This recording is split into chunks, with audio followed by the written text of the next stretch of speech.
Well, thank you all so much for joining us today. I am Sarah Hubbard. I'm the Executive Director of Sustainable San Mateo County. The SSMC team appreciates your ongoing efforts to make San Mateo County more sustainable for everyone. Tonight we're talking about how cities and nonprofits can support a way to reduce carbon emissions, improve air quality, promote an active lifestyle, and even create equitable transportation opportunities, all through e-bikes. We are recording today's meeting and we'll make it available publicly within a few days and encourage you to share this recording with others who are interested in advocating for the safe and affordable alternatives to driving. I'm joined tonight by SSMC's Communications and Outreach Lead, Molly Carter, who will introduce the agenda as well as tonight's speakers. Molly? Thank you, Sarah. Welcome, everybody. We have a packed agenda tonight where we're going to cover why e-bikes are such a great solution. We have lots of data and examples to share. We'll be talking about what you can do as government and community leaders to help usher in this new age of e-bikes. We'll be talking about how we work together to overcome some of the challenges. And we're going to get some information on Peninsula Clean Energy's brand new incentive program for our local communities. So lots to cover. We will have time towards the end for questions and discussion. So we encourage you as we go along to enter any questions that come up into the chat. It is the chat function. We do not have a Q&A function within Zoom. So go ahead and enter your questions, your comments into the chat as we go along, and then we will get to the formal Q&A in about 40 minutes where we'll open it up and you can raise your hand and we'll ask you to unmute and ask other questions in that way. All right, so I think that's all of the admin logistics. We can get right into it. Before I introduce our speakers, I'd love to find out who we have in attendance here tonight. So you should see a poll open on your screen right now. If you just take a few moments to answer that, we'll all know who's here.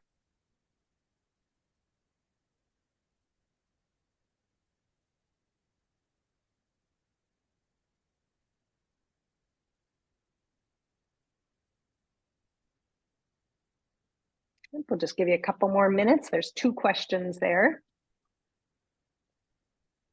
So the first question is just letting us know who you are, what your role is, and why you're attending this event. And the second question is just takes a little bit more time to think through. What are the top 3 challenges to increasing biking and e-bike use in your community? Looks like we've got just over half of people responding there, and a few new people joining. For those who have just joined, you may be seeing a poll on your screen. We would love it if you can answer that before we move forward. We just want to get to know some of the things that are concerns of yours and who it is who's joining. And we've still got answers coming in.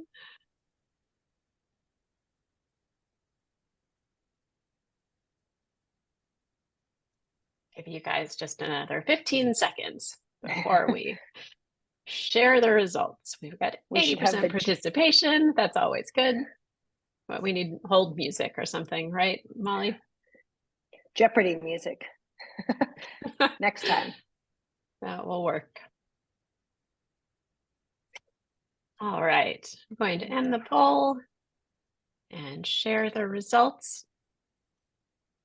You want to go through these, Molly?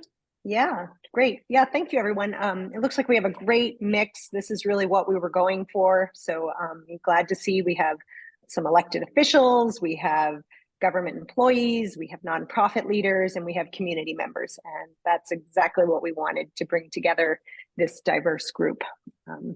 And then in terms of what are the top 3 challenges to increasing biking and e-bike use in your community. So safety, we knew that would be a big question, a big concern. So it looks like that's topping the list.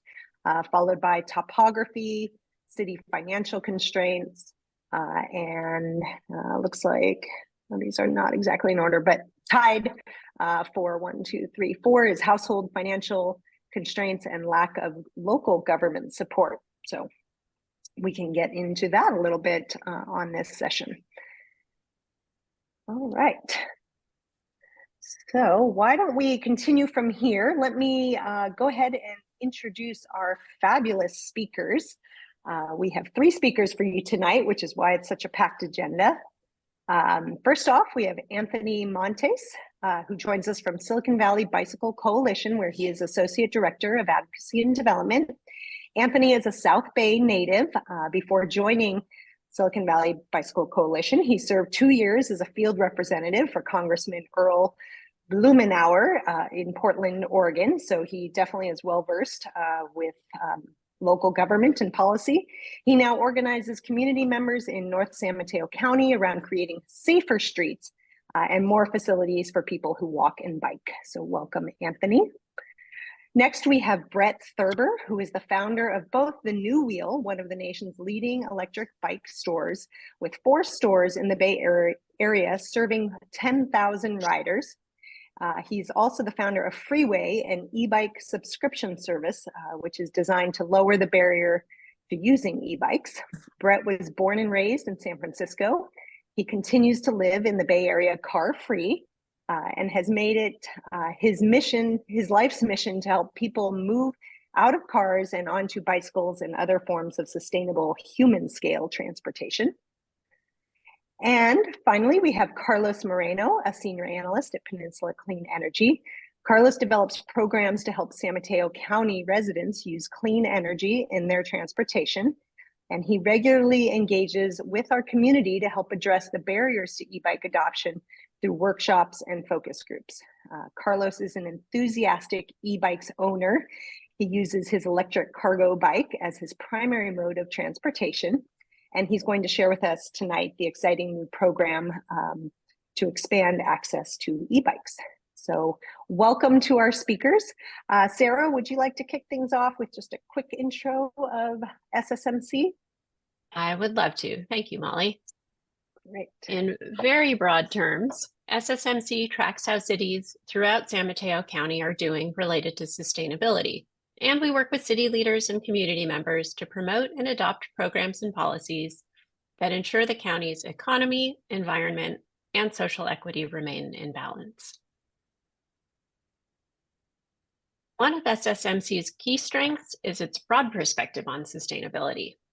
Our 3 E's approach includes the topics typically related to climate change and the environment, things like building electrification, greenhouse gas emissions, water use, and air quality. And we also highlight economic and social equity topics like housing, transportation, food, security, and childcare.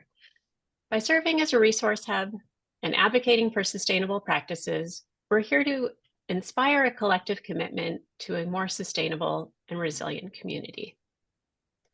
SSMC offers several programs that educate and empower city and county governments and the general public, such as the newly updated online sustainability dashboard and ideas bank, annual events like the Spring Sustainability and Green Building Awards, and the Fall Indicators Report launch. We also offer periodic roundtable discussions and online webinars, just like this one. Promoting e-bike infrastructure and access falls squarely into these 3 E's. We see e-bikes as a powerful and equitable way to provide a fun and affordable alternative to driving and reduce transportation-related emissions. Molly will share some of the transportation data we have in SSMC's sustainability dashboard. Yes, so from our sustainability dashboard, we wanted to share a couple key metrics on transportation. This chart you see on the screen now shows the daily vehicle miles traveled per commuter. And you can see the average daily VMT for San Mateo County is 53 miles. And the trend is not going in the right direction. Almost all cities have been increasing. And this data actually ends a couple years ago while COVID was still reducing miles. So we anticipate these numbers are continuing to go up. You can see there is some range across different cities, with Half Moon Bay having the highest VMT and Daly City the lowest. And as you'll hear from our speakers, the best solution to reducing these numbers and the emissions that go with them is a multimodal approach that combines electric vehicles, e-bikes, and public transit. And next, we have also from our dashboard, you can easily access data on mode of transport for the county overall and by city. So from the chart on the left, you can see that the majority of the county's commuters still drive alone. The average for the county is 58% of commuters driving alone. And then at the same time, the percentage of biking commuters across the county is just 1.5%. So we clearly have a lot of room to increase this percentage. All right, so with that, let's turn it over to our speakers. First up, we have Anthony Montes from Silicon Valley Bicycle Coalition. Anthony, please take it away. Thanks, Molly, Sarah, the symbol San Mateo County and Peninsula Clean Energy for inviting the Bike Coalition to speak about e-bikes. We're really excited. Let me put my timer on, pardon me. I like to stay on time. We're really, really excited that we have all these folks right now in this room, because that means you understand how important it is for us to shift transportation modes to more sustainable modes like e-bike or biking. I think the e-bike is a really, it's going to be an essential tool for us to actually make it mainstream so that a lot of folks can adopt it moving forward.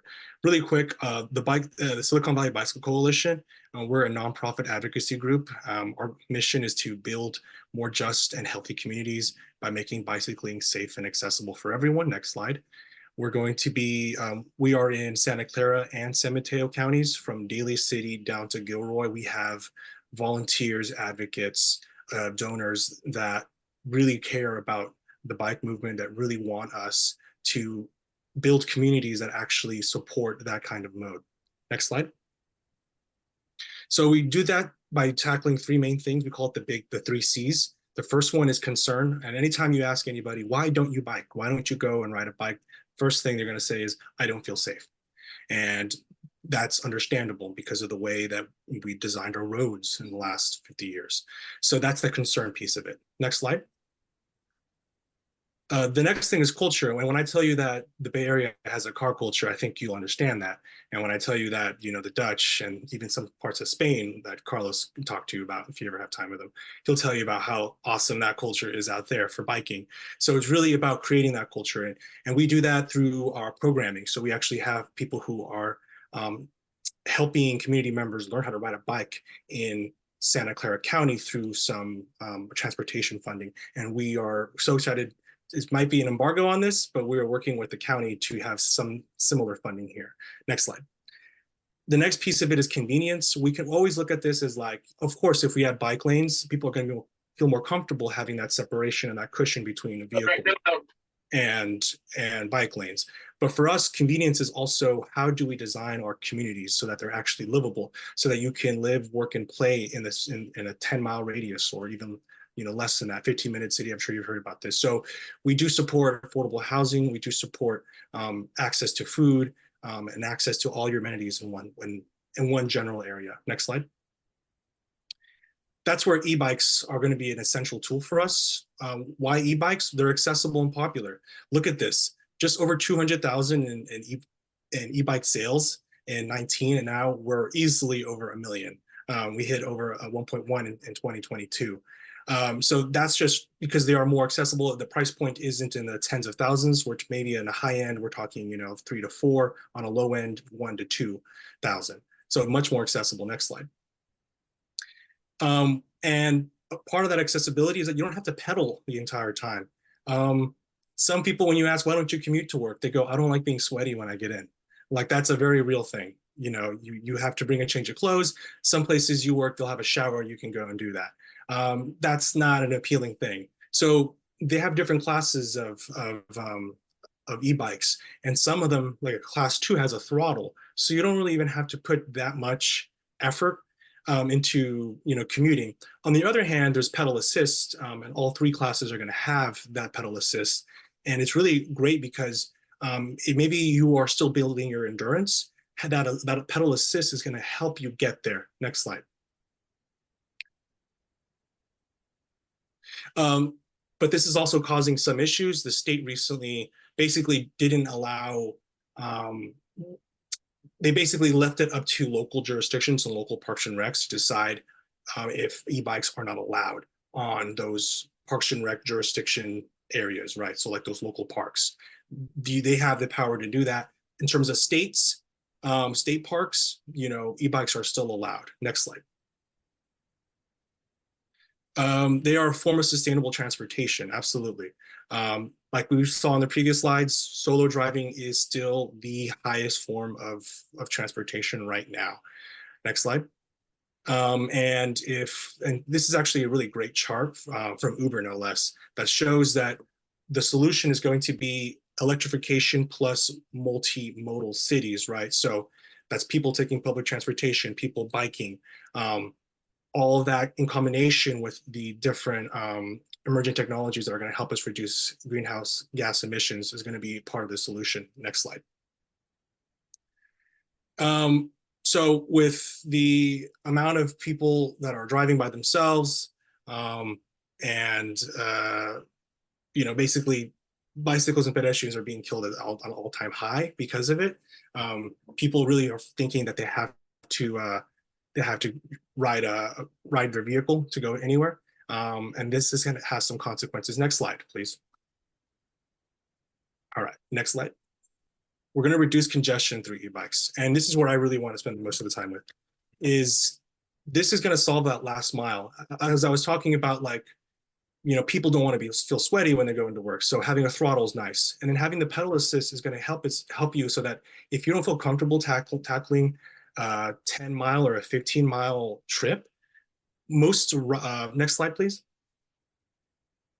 Most trips are actually within 10 miles.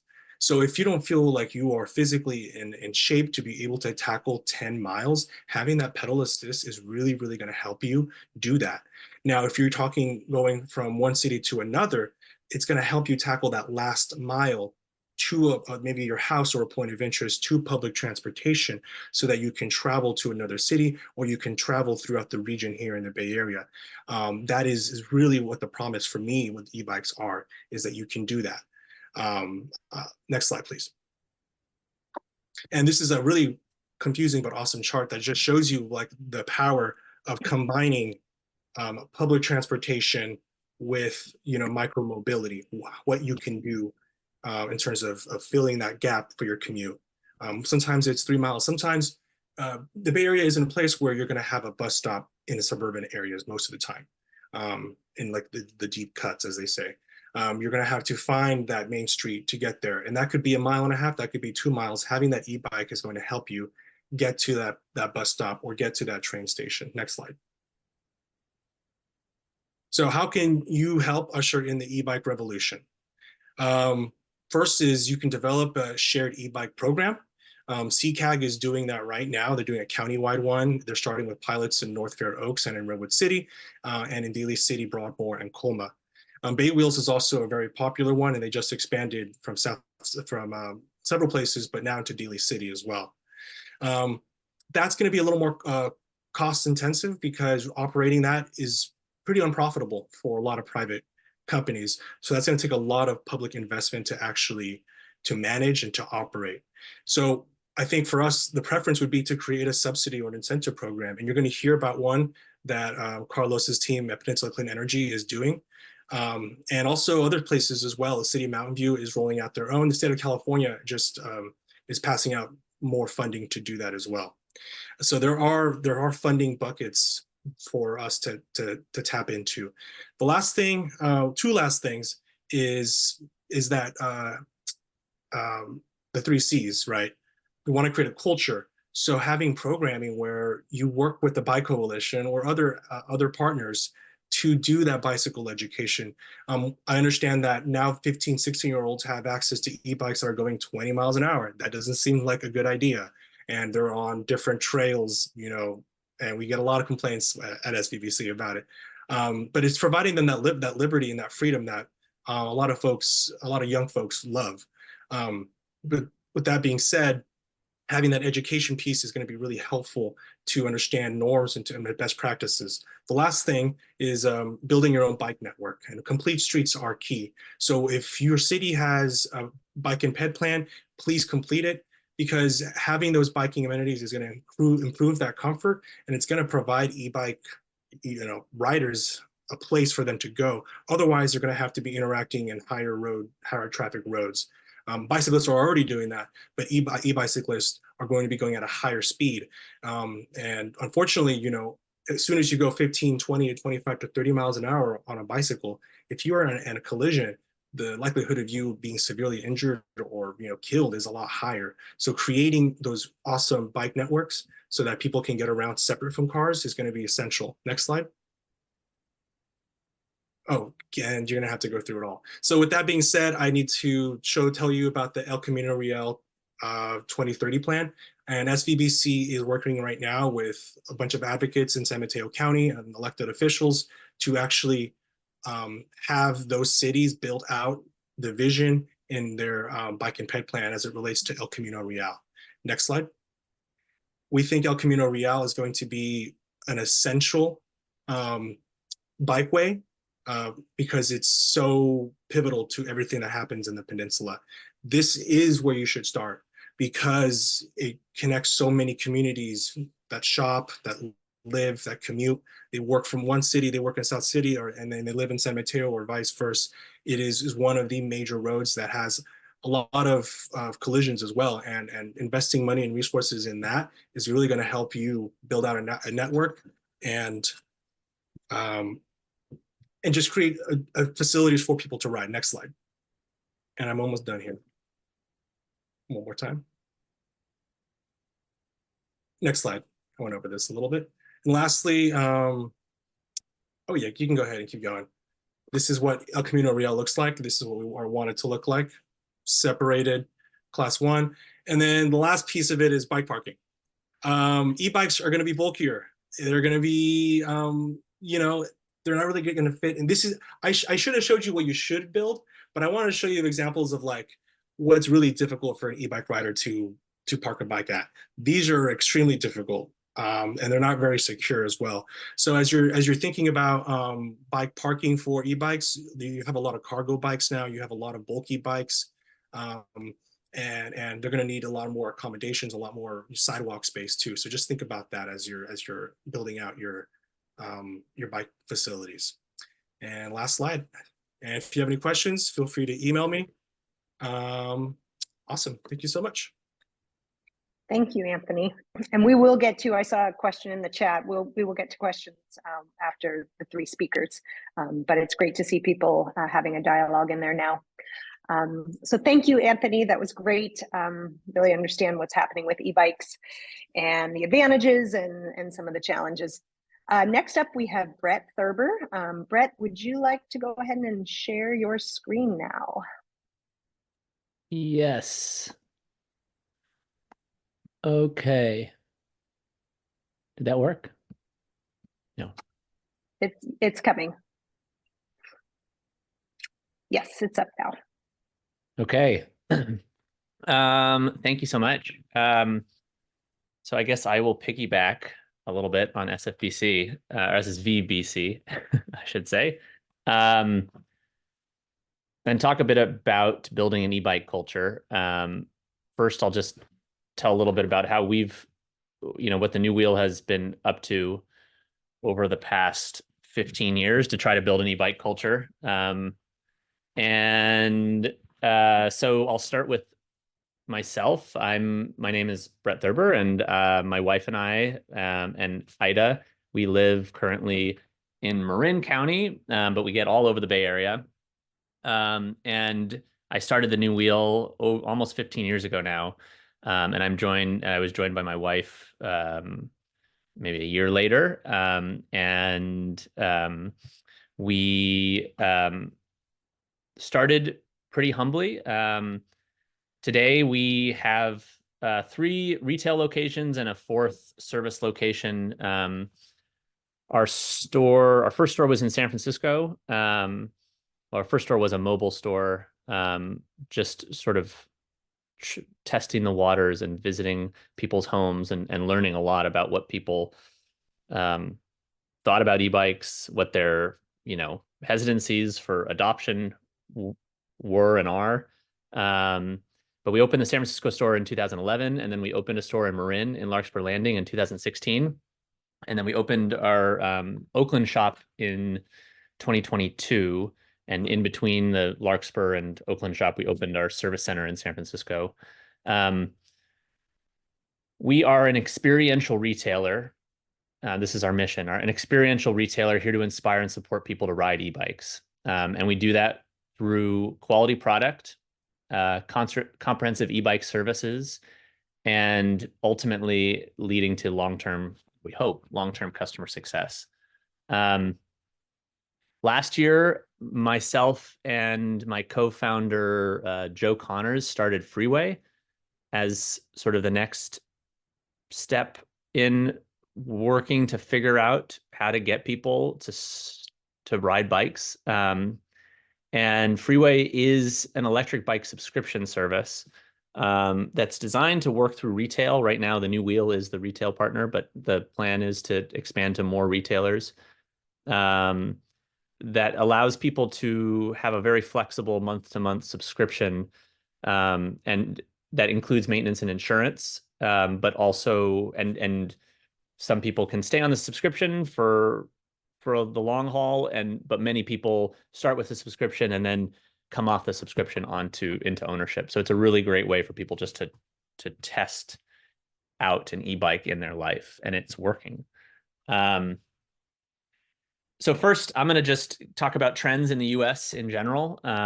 So in the last few years, we've seen a huge boom in cycling in general, but e-bikes in particular. Unfortunately, the boom has ended. So the bike industry is definitely in a better position than it was in terms of ridership, but the sales boom has subsided with COVID's restriction relaxations and all of this. In the US, recreational cycling is still paramount. Transportation cycling is unfortunately still the exception. And that's changing in some places, but as we saw with 1.5% of people cycling in the peninsula and the South Bay, that's an exception, unfortunately. In the US, part of this is cycling infrastructure, networks, parking, amenities is severely lacking. And I think many people and policymakers in particular, from what I've seen and talked to, like, people intellectually understand e-bikes, but it isn't yet in the culture. And I'll go into a little bit about that a little later, but I think even in the structuring of the incentive programs is hints of intellectually understanding e-bikes, but the policymakers not necessarily always fully understanding what this is all about, because a lot of the policymakers aren't riding e-bikes.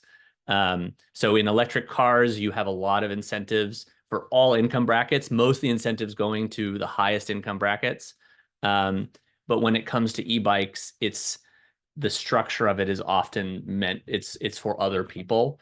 It's not a broad-based program for everyone, trying to get everyone to cycle as much as possible. In spite of all of this is a slide that SFBC or SVBC put up there. Like, people get the value. And I think, a big part of that is that e-bikes are incredible. And anyone who's ridden one knows this. There's no other vehicle that combines fitness, efficiency, utility, and joy like an e-bike does. you know, it's people buy the Peloton to get their exercise, and they buy it, and they'll drive to the gym to get the exercise, and then they use their car to get to the work, and they compartmentalize all sorts of different things. An e-bike puts it all together into one thing, and that's why it is the most popular electric vehicle in the world, and it's actually the most popular electric vehicle in the US currently. So without any incentives, that's happened too, which is pretty incredible. And then in terms of what e-bikes are and bicycles in general, like the statistics are pretty incredible. So this is a slide from a catalog that we put together in the store to help people kind of wrap their head intellectually around e-bikes. So this is a San Francisco graphic here. So this is how long it takes to get from the ferry building to Ocean Beach. If you were going to walk that, it takes around 2.5 hours, maybe, if you're just going at a nice clip. And you actually do generate some CO2 by doing that, just by the food that you would eat. Bicycling takes about 50 minutes. And e-bikes, and a car takes about 45 minutes in San Francisco. A bus takes about 55 minutes, but you can see the breakdown. The only thing that comes close in terms of CO2 is a bus, or in this graphic here, it's actually a light rail. Surprising to a lot of people, e-bikes actually use less, and the overall emission is often less than a bicycle, because of the energy that's being used. It depends on where the energy is coming from, but often because of the energy that's being used when you're metabolizing. And if you are a vegan, might be better than if you are, eating a normal American diet. So it's, and if you compare that to like just a car share, it's 13.5 pounds of CO2 to get from those two destinations. So, I think there's a few questions, so people really do value e-bikes. E-bikes are extremely good for our communities. And then the question is, like, is cycling, for all of this goodness, like, is it treated as a first class thing? And so these are some questions. So this picture here is a first class bicycle parking in the Netherlands. So as compared to SVBC's, the photos of what some of the sad infrastructure is that we've got, this is how bicycles are treated in the Netherlands. There's a few questions, like, are cyclists in the Bay Area treated first class, or in the Peninsula or in the South Bay? How are they treated? And then how does that impact our common understanding of the value of the bicycle, right? So when people see that, bicycles get the shoulder, or get this bike parking that's kind of like tucked away, like out of the mainstream and kind of in a corner, how do we all understand the value? Not very high. And it all comes down to, is policy telling society that cycling is good or weird? And so in some places, the policy is telling society that cycling is really good. But even in the best places in the Bay Area today, it's still a little weird.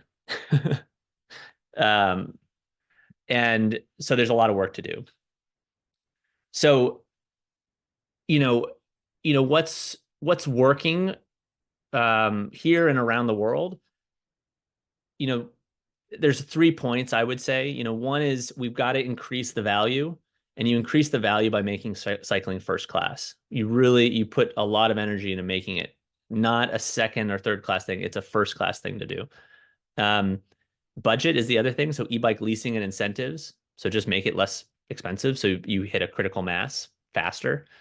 And then it all, comes down to growth, because again, back in the 90s, the whole there was the movement, the critical mass cycling movement, which was putting this idea that, like, you put a lot of bicycles together, it hits a critical mass and it makes it safer for everyone. That is the experience of everyone who cycles. And so growth is at the end of the day what's going to make the biggest difference.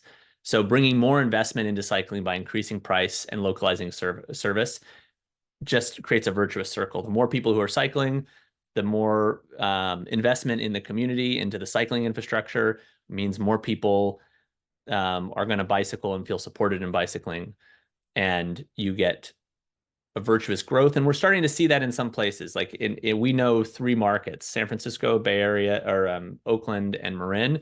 And we've seen a huge boom in San Francisco, especially after a lot of the investments in bike infrastructure around car-free spaces and slow streets and things like this. And the same thing has gone for Oakland. So Oakland's done a lot of investment in really great bike infrastructure, and it's paying off. All of this stuff comes together as a strong cultural signal. It tells people that this is a good thing. I have some examples of this in Europe. So in Europe, electric bikes are understood as the future, especially the future of cities. A one really great example currently is in Paris. So especially Paris has never been a cycling city, but it is now. And it's happened in the last 4 years. So it took a mayor to say, this is something that we want to do. That's a good thing that we need to do. It didn't hurt that the Olympics are coming. So it gave an opportunity to really do some investments. But the amazing thing about bicycle infrastructure, it's some of the cheapest investment that you can make. Like, you can take the existing infrastructure and transform it overnight, and that's what happened with very little investment, and that's what happened. It has been happening in Paris. But it's not just about bike lanes; it's about parking, bike share. This is a super block in Barcelona where there's just a this whole concept of big car-free spaces that is good for cycling, good for people. It's a draw, a business draw as well. Another great example is in Wales. They have a minister. They created the first minister for the future generations. So minister for future generations. So every project that happens in Wales has to go through the Ministry of Future Generations and has to get has to justify that project to the Minister for Future Generations. And what happens when that happens? Well, they do not do freeway widening anymore. Off the table completely, because you can't justify it when you actually are thinking about the future. So, how does this come into, here, the Bay Area, the South Bay? I had an experience recently. I went with Freeway down to LinkedIn for their Bike to Work Day event for Freeway subscription service to sort of promote cycling. And it was a pretty interesting experience talking to a lot of people on the campus there.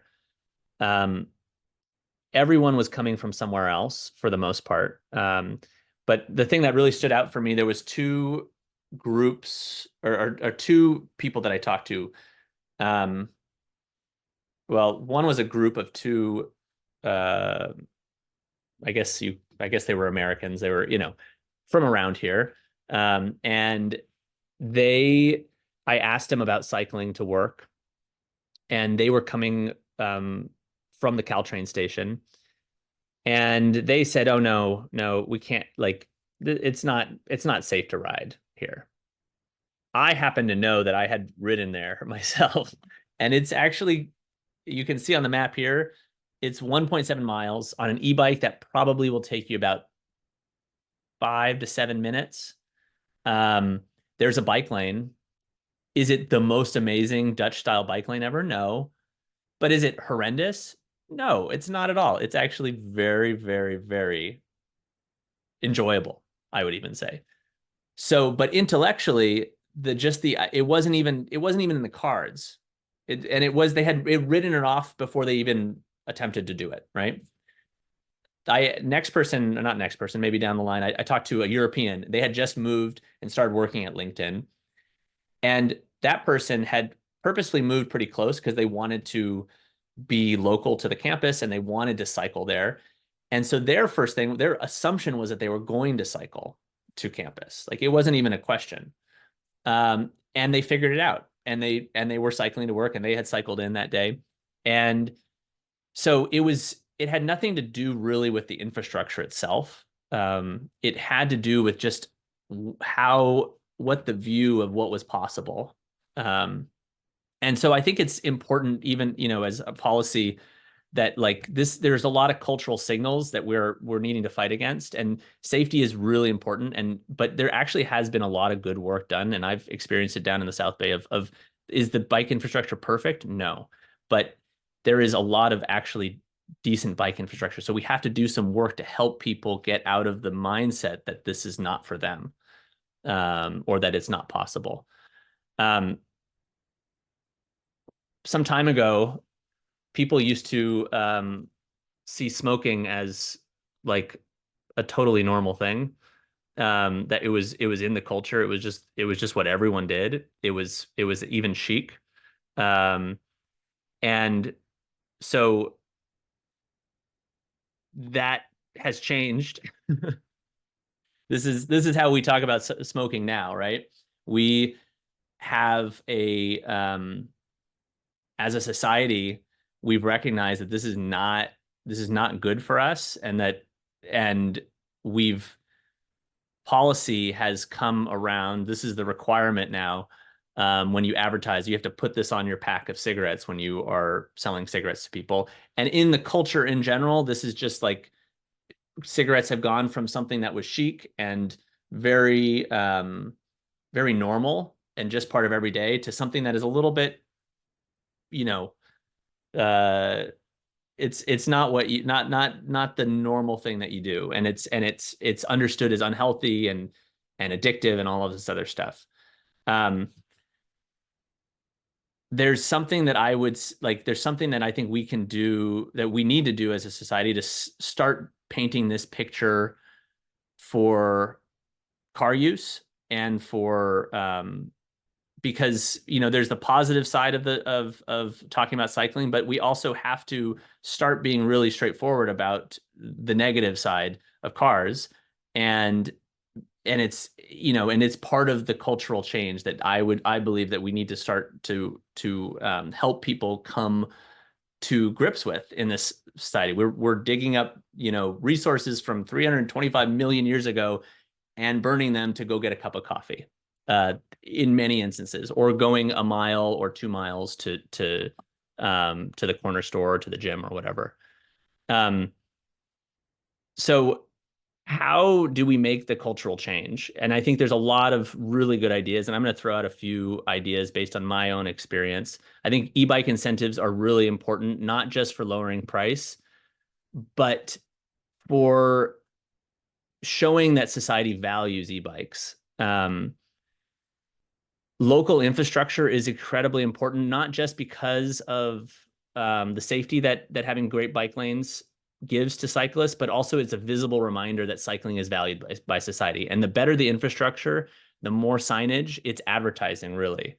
Bicycle parking, as we talked about earlier, I would say is if the infrastructure is decent, it can be the single most important thing for cycling. I see that especially in San Francisco. Like, a lot of people assume that getting there by bicycle isn't a good idea, or it's going to be kind of a hassle. And the convenience aspect or the threat of having your bicycle stolen is a reason to like take some other mode of transportation. By investing in bike valet and bike parking, especially at big events, you can basically, and advertising that, you can do a lot to normalize cycling to do things. As I put up there earlier, I think there's room to market the negative consequences of driving, and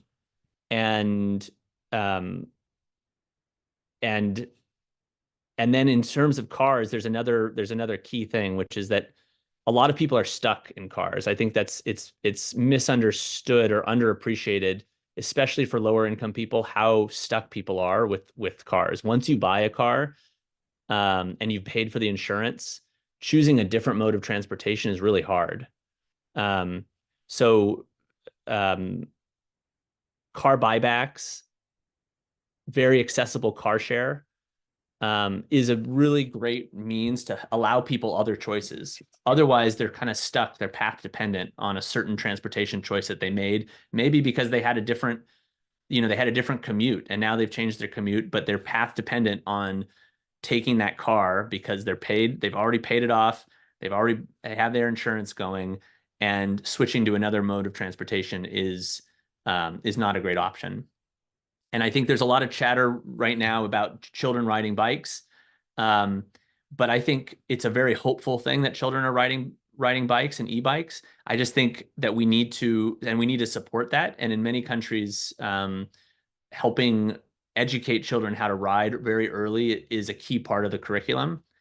And I think we can do, we're sort of behind the 8 ball now on this here, because now kids have discovered the joys of e-biking and the freedom that it gives them.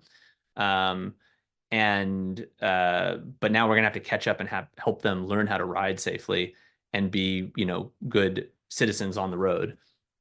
So in conclusion, cycling is unique. As more people cycle, it's better for every individual, everyone else who cycles, and the environment. And there isn't any other mode, for the most part, especially not cars, that is like that. There's a growth model for cycling that exists, and you can look to Europe for what that is. And I would say, at the end of the day, like, policy needs to be laser focused on increasing value of bicycling, and understanding that value of cycling, it's a cultural change and not just making it cheaper, although making it cheaper is really important. It's putting all the signals out there to make people feel like this is a first-class activity, and this is what I should be doing, and I can do this, and it's good. And I would just also put out there that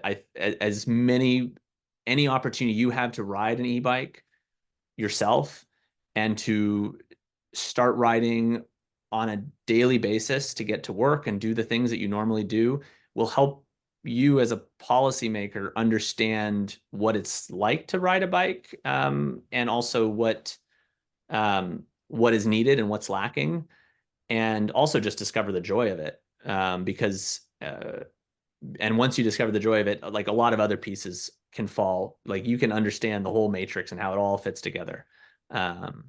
So thank you. Thank you, Brett. Wow, that was a lot of good information, and just really got me thinking, at least, about how we make this shift. Let's continue on, because I know we're running a little short on time. I will go ahead and share my screen again, and Carlos, if you want to take us through the new program, sure, that would be great. Well, first off, thanks, Molly and Sarah, for putting this event together, organizing and marketing this event. We're really excited to be talking about e-bikes here. So next slide. My name is Carlos. For those of you that don't know me, I'm a senior program analyst here at Peninsula Clean Energy. I've been here for around 6 years. Knowing my audience here, I presume most of you have heard of Peninsula Clean Energy, but super briefly, we are the electricity generation providers here in San Mateo County. So we buy the electricity on behalf of all our customers. PG&E delivers the energy, and we provide a savings to customers. We've been around since 2016, and basically, before we existed, PG&E, both parts, they bought the energy and they delivered it. Now they just deliver it.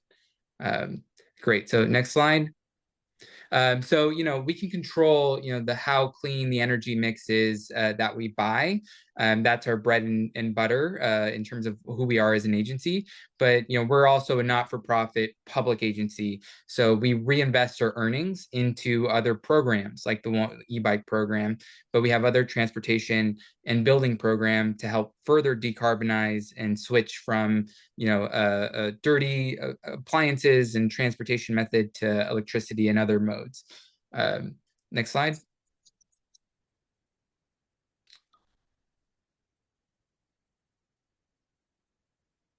Great. Great. So why an e-bike? So we've touched about this throughout the night here. So I'll be brief. But transportation is the second largest housing expense for households after housing, and it's even higher, as you can probably imagine, for those that are income burdened. Whereas charging an e-bike costs less than $20 a year, and no insurance is required. And e-bikes improve health outcomes compared to driving.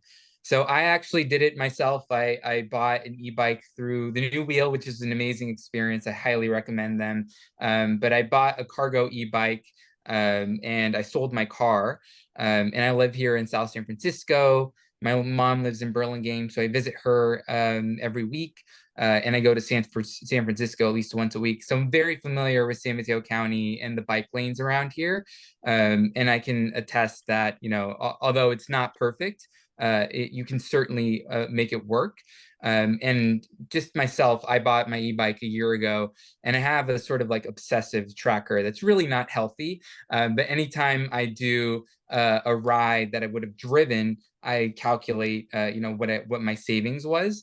And each month, on the 5th of the month, when I would have paid my $120 in insurance, I track that as a savings.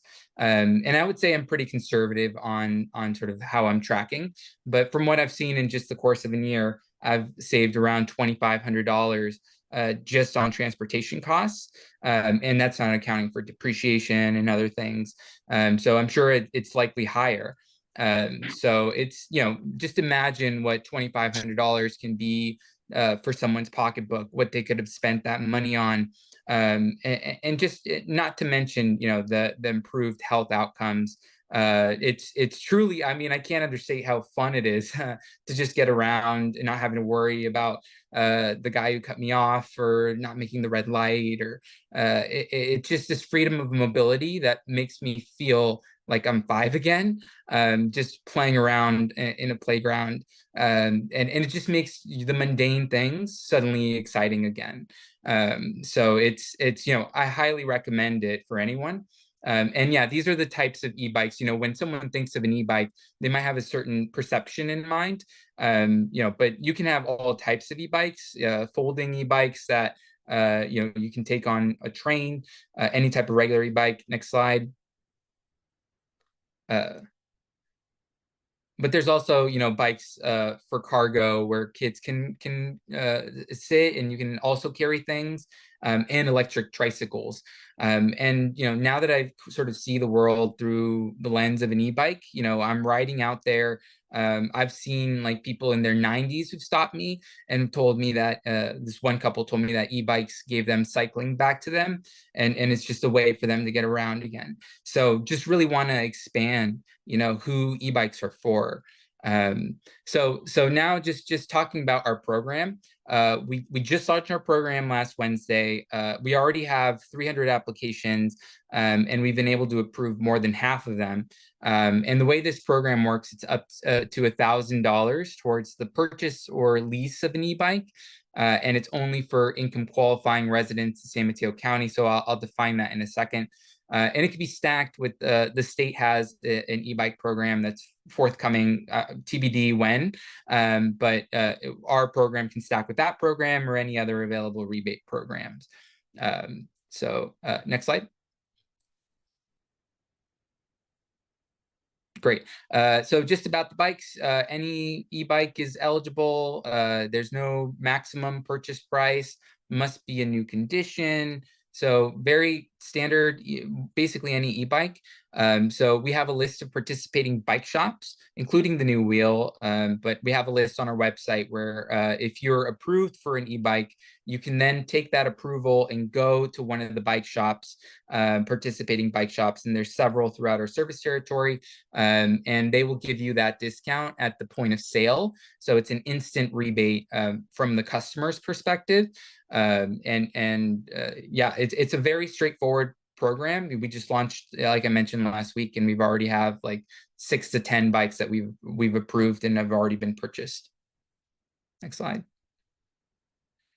Okay, so yes, how to qualify for the program. So there's two ways to qualify and prove income qualification. One is income is less than 400% of the federal poverty level. Income limits are on the screen there, and you would have to show us your tax documents to confirm that your income is below that. But we do have an alternate option where if you show us proof of enrollment, like CalFresh, affordable housing, by far the most popular way of showing eligibility here is showing us that you're enrolled in CARE, which is an income qualifying discount program through PG&E. It just says CARE on the PG&E bill, boom, you're approved. So that's, and if you go that route, you don't have to show us your tax documents at all. So it's either the income or participate in an eligible program. You can go next slide. So in order of how to get a rebate, first you'd have to go to our website and apply online. We do partner with a number of community-based organizations that are on our website. Just off the top of my head, Actera, Senior Co-Siders, and a few other nonprofits where people can go in person or show the documents to this agency, and they will help upload all the information for you. So if for whatever reason, going to a website, filling something out in English isn't your preferred way of applying, we have alternate options for people to apply. So once you've applied, you get an approval email saying, great, you've bought your bike. You can either go to one of these participating bike shops, or you can start a monthly lease through our partner right now is Ride Panda, one or the other. And so, you can either go to the bike shop and claim your rebate or start a monthly lease with Ride Panda. And those leases range around, I want to say $16 to $60 a month.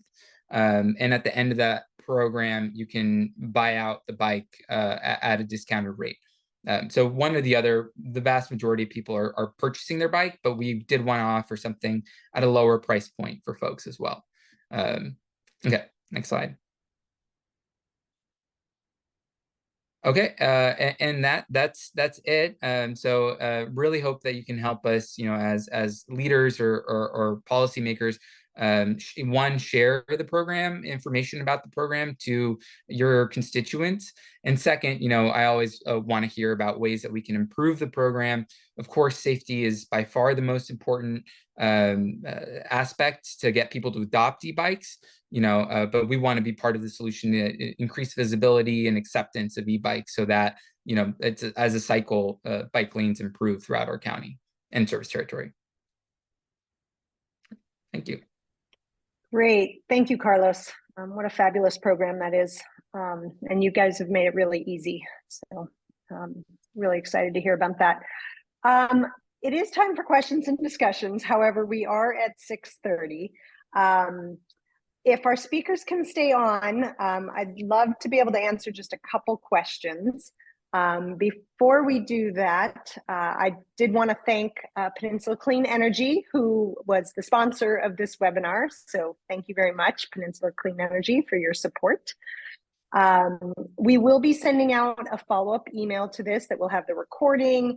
It will have some takeaways from the evening. It will have some of the resources that were mentioned here tonight. So be on the lookout for that. And with that, I'd love to just do one quick fire round with the speakers. And then, if anybody would like to raise their hand and ask a question directly. But most of the questions that came in into the chat were about, Carlos, what you just mentioned, safety. And I think, Brett, I thought your point was really good that, a lot of it is mindset. And, while it's not perfect, there are good opportunities to bike today. But I'd love to hear from each of you, 2 or 3 things you think that our community, our policymakers can do to address safety for biking. And whoever wants to kind of jump in and start, what's most important that, actions we can take to make biking safer, pretty quickly. I guess that's kind of my role to jump in there, huh? Infrastructure. Brett said it. I said it. Infrastructure is 100% the best way to do it. And I know in the chat there's some talking about, speeds, and I'll just say this. My brother came up to me the other day and said, if the speed limit is 65, most places are 70. Like, why do they make cars go over that speed limit?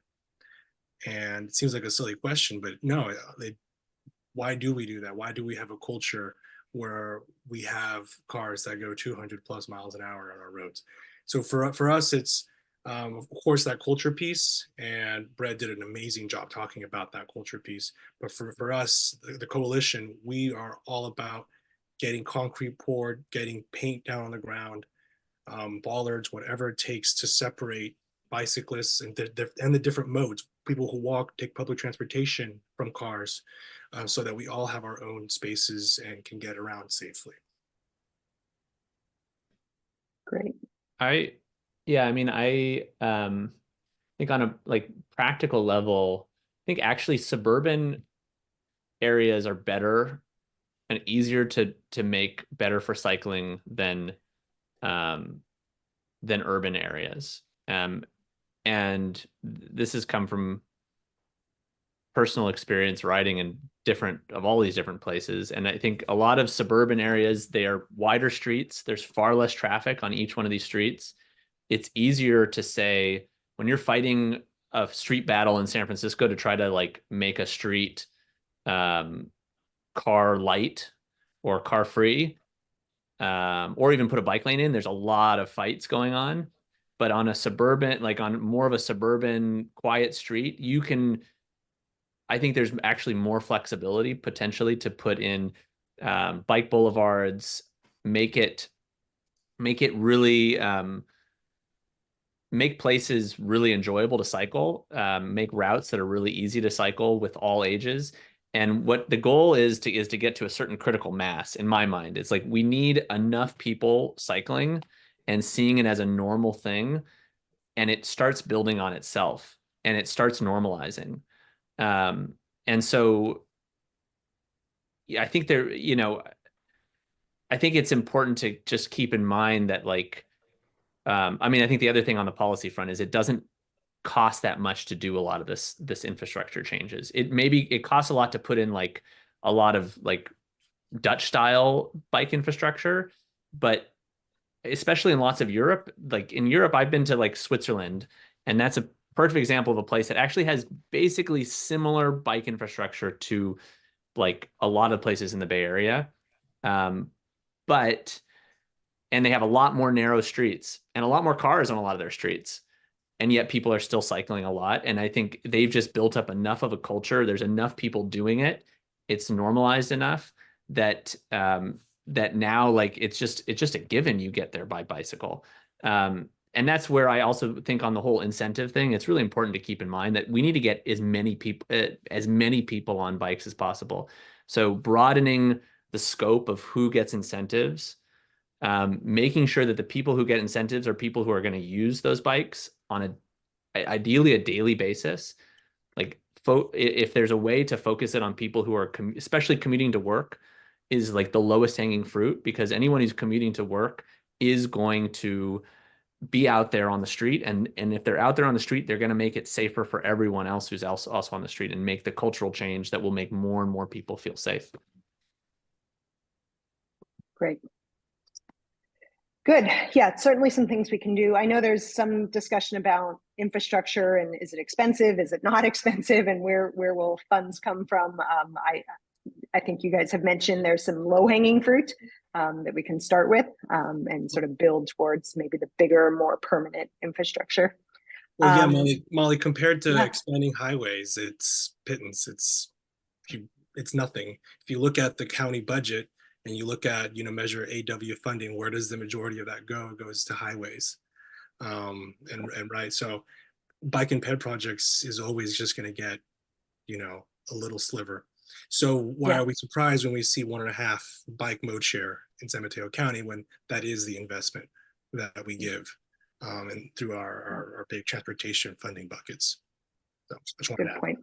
Also, slow streets are also pretty inexpensive to implement. Like they're not always perfect, but they make a huge impact. And San Francisco was able to put in slow streets in overnight with some bollards and some signage.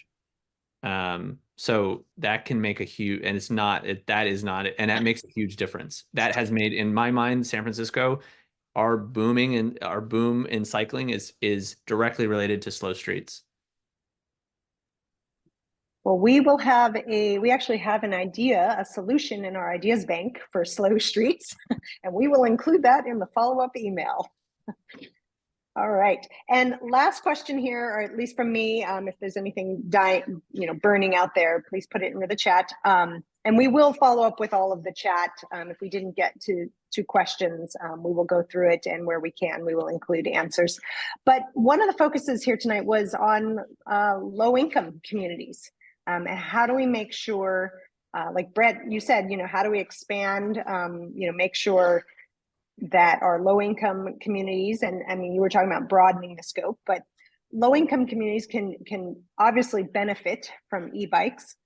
Besides, the start here with the incentive program, what else can we be doing to help low-income communities adopt e-bikes? And we have on the call tonight some of the organizations who work with these low-income communities. Any thoughts that you can share on what we can be doing with this community in particular? Sure. So, I'll go ahead and jump in. So when I was 16, I got my driver's license, and within the week that I got it, I took my dad's car and crashed it and totaled it. He was a bus driver, and my mom worked at the post office, and he just didn't have the cash to buy a new car. And I just remember just how much it struck me that I felt like I relegated him to second-class citizen status. And, just in order to feed himself, it just took way longer to go to the grocery store and stuff like that. So I feel like, now that I'm like living day to day on a bike, I see other people on bikes. And sometimes, I feel like we talk about the drivers who may be impacted by new bike lanes and the stress on their lives, but we don't talk about the people who are already on bikes and with their kids and just having to try to experience life that way. So, certainly try to add attention in terms of either rebates like we're trying to provide, or more emphasis in terms of education.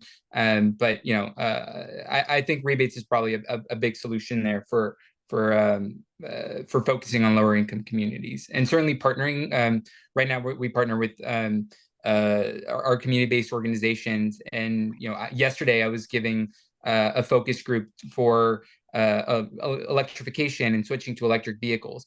But the thing that was most interesting was when I just cursory mentioned our e-bikes program, that seemed to get all the attention. So, in our program, people are spending on average $500 to $1,000 out of pocket.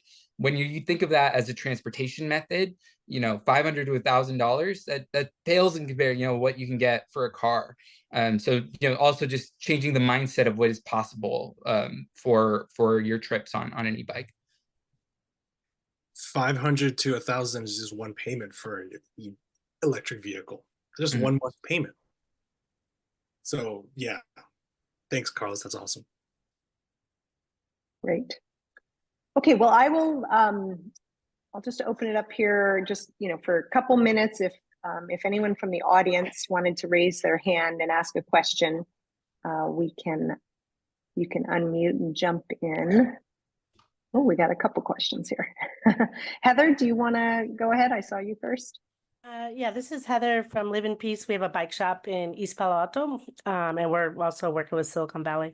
One of the things that when we're looking to add e-bikes, one of our concerns is we've called around, and there's people that are having a hard time fixing e-bikes unless they're at a certain quality. And what we've seen in the past is if they're not going to get it fixed, or it's not fixable, they just kind of dump it. And so we've looked at Bosch. I don't know, this is just like a higher end where it has a training that goes along with that type of bike. So I'm just wondering, what is your thoughts on the quality, so that we can make sure that we're working on it and we can train?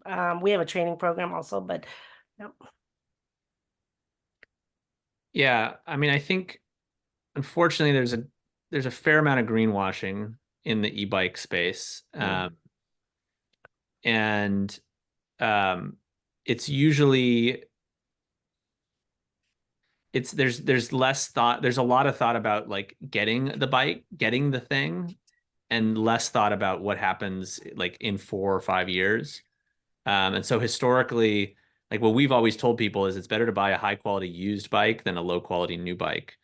Because and Bosch is a great starting point as far as quality is concerned, because just as an example of what this all means, the Bosch system, you can plug in and you can diagnose what's wrong and you can replace a component. Some of the other systems it has like sophisticated tools to actually know which component is wrong and do troubleshooting and replace that single component. Many of these other systems, you actually have to you basically have to throw away all of the electronic components because there is no troubleshooting ability. It's just trash and then replace with all new components. And because it's coming from China, it's less expensive, but it's not, in the grand scheme of things, the what that means for the environment is not being built into that price point. Now with like the tariffs and all of this, that will change that slightly. So I think, when it comes to like serviceability, usually a bike that's sold at a local, like an independent bike dealer locally, is going to be higher quality because they are going to be more accountable to fixing it at the end of the day. And so they're going to not want to put stuff out that they can't fix because they're going to feel they're going to feel really bad. Whereas if you buy it on an online marketplace, that sales channel or Facebook marketplace or an Instagram ad or whatever, they're going to send it to you and then it's like, see you later. So I guess I'm not answering the question specifically, but you can't go wrong with Bosch, I will say. I think you answered kind of like what I'm going to email you too. So yeah, great. All right, thanks, Brett. Thanks, Heather. And one last question from Chris. You've been patiently raising your hand. Would you like to ask your question? Yeah, thank you so much. This has been a great evening. I'm thrilled that you've done this. I have many questions, but I'll just focus on one, which is for communities that want to be able to start implementing some, and I think this is for Anthony mostly, who want to start implementing some reasonable infrastructure. Where are the guidelines that can help them? How do we prevent them from implementing rumble strips, for example? How do we get people to stop using sharrows? We just had a repavement project, 4 blocks paved with sharrows down them in the last 6 months. So where are those guidelines that we can offer to the Safe Streets committees and such so that we get the contemporary guidelines for bike infrastructure in place? So when you see those types of mistakes or oversights, it's mainly because there's the lack of accountability or a lack of relationships with staff. So I'll say that I'll preface this by saying that our smaller cities in San Mateo County are going to be under-resourced. The staff is going to be juggling, a bunch of projects. Even a city like South San Francisco, where I do a lot of my work in, the bike planner is, doing housing zoning in the afternoons and is stretched. So what I would say is, get in early with those engineers and then get those relationships going. And so they come to you as an expert or as a community member. There's a couple of different venues that most projects have to go through. Usually there's a bicycle and pedestrian advisory committee that a lot of cities in San Mateo County will have. And that's just local residents that review different bicycle and pedestrian plans. And they'll collect feedback. The city will collect feedback from them, incorporate it. They're more of an advisory body. And then you have more higher stakes bodies like the Planning Commission. And those are appointed roles. The city council will appoint them. And they also review a lot of the different, they're basically anything related to zoning or housing planning of any sort. They get it in front of them. So you have several stages before it gets to council to say, look, that sharrow, by the way, you know, it's too close to the door zone. You're telling people to ride in a place where if someone opens the door, they're going to get, you know, hit, and they're going to fly, you know, over the hood or fly over the door handle, or they're going to break them some mini bones. So going to those different venues ahead of time, building those relationships. Now, I know sometimes it's really hard. Sometimes they don't respond. They don't do that. Come to us, because what we try to do is, you know, you're the resident. You can be sometimes more prickly than we can be. And that's okay, because we need you to be prickly. We need you because sometimes we have to work with some of these folks or our colleagues. We want to make sure that we have a good footing and can provide that feedback. But work with us to say, hey, you know, this design isn't right. This design doesn't work well. And we can go to them and say, hey, you know, what's going on. We also do a lot of letters of support for different projects in San Mateo County. And what we try to do is say, hey, come to us ahead of time. If you have a project that's coming, you know, on the pike, down the pike, bring it to us, and we'll review it, and we can actually get you a letter of support ahead of the time before the grant proposal cycle opens. So work with organizations like Sustainable San Mateo County, like us, because we do have relationships with city council members, with different city staff in San Mateo County cities. But I like to give a lot of those folks some leeway. You know, they're doing a lot with a little, and just make sure that you're not the only one. Build that community support, because when you have the community saying, no, this design is wrong, when it's 2 or 3 or 10 people saying that, they can't ignore that. Sometimes they can ignore an email, and you know, it's not great. It's not what we want, but building that community and rallying that community is going to be really helpful. And using CBOs like us to get your foot in or get your point across is also a good way of doing that. And I'll leave it there. I mean, this is super complicated. That's a fantastic answer, Anthony. Thank you. Yeah, there's so many organizations, and we all need to come together. I think that was the point of this webinar, was to bring different parties together who are all here to support e-bikes and the adoption of e-bikes. And we need to think about all of these different factors, from the mindset to the infrastructure to the incentives. You know, it's not one thing, but it's worth doing because of all the advantages. So I just wanted to say thank you, you know, wrap up here, thank our speakers. You really shared some excellent information and perspectives on this. And I know you have other resources to share, so we will collect those. But Anthony, Brett, Carlos, thank you very much. We really enjoyed it. And thank you to all of our participants and for the chat. A lot of good discussion here, and this is just the beginning, I think. A lot more to come on this. So thank you, and have a wonderful evening.